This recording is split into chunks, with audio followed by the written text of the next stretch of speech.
అందరికీ నమస్కారం. రేపే మాఘశుద్ధ పంచమి, సరస్వతీదేవి పుట్టినరోజు. సరస్వతీదేవి యొక్క జన్మ వృత్తాంతం గురించి మనం ఇప్పుడు తెలుసుకుందాం. పురాణాల ప్రకారం బ్రహ్మదేవుడు ఈ సృష్టిని సృష్టించిన తరువాత అంతా నిశ్శబ్దంగా ఉందట. చెట్లకు, జంతువులకు, మనుషులకు మాట లేదు, శబ్దం లేదు. అప్పుడు బ్రహ్మదేవుడు తన కమండలంలోని నీటిని గాలిలో చల్లేసరికి ఆ నీటి బిందువుల నుండి చేతిలో వీణతో తెల్లని వస్త్రాలతో ఒక అద్భుతమైన శక్తి ఉద్భవించింది. ఆమె సరస్వతీదేవి.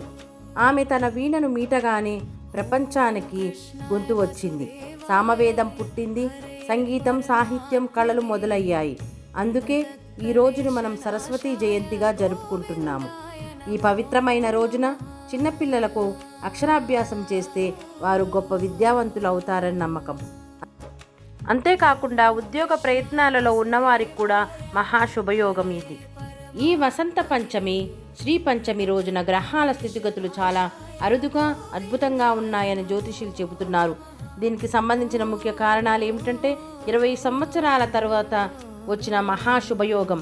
ఈసారి వసంత పంచమి నాడు ఒకేసారి గజకేసరి యోగం, బుధాదిత్య యోగం మరియు లక్ష్మీనారాయణ యోగం ఏర్పడుతున్నాయి. శుక్రవారం కావున అమ్మవారికి ఇష్టమైన రోజు రావడం చాలా విశేషం. దీనిని లక్ష్మీ సరస్వతి యోగం అని కూడా పిలుస్తున్నారు.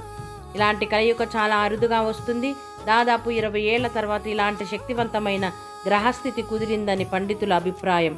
కాబట్టి ఇది కేవలం సాధారణ పండగ మాత్రమే కాదు, గ్రహాల అనుకూలత వల్ల వచ్చిన 2026వ సంవత్సరం వసంత పంచమి చాలా శక్తివంతమైనదని తెలియజేయబడుతుంది. ఈ సరస్వతి పూజను ఉదయం 7:13 నుండి 12:33 మధ్యలో అమ్మవారిని పసుపు రంగు పూలతో పూజించాలి.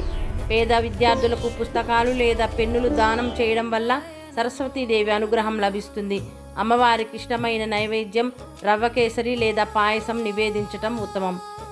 ఈ మహాశక్తివంతమైన రోజును పురస్కరించుకొని మీకు, మీ పిల్లలకు, మీ కుటుంబ సభ్యులకు ఆ సరస్వతీదేవి యొక్క అనుగ్రహం లభించాలని మనస్ఫూర్తిగా కోరుకుంటున్నాం.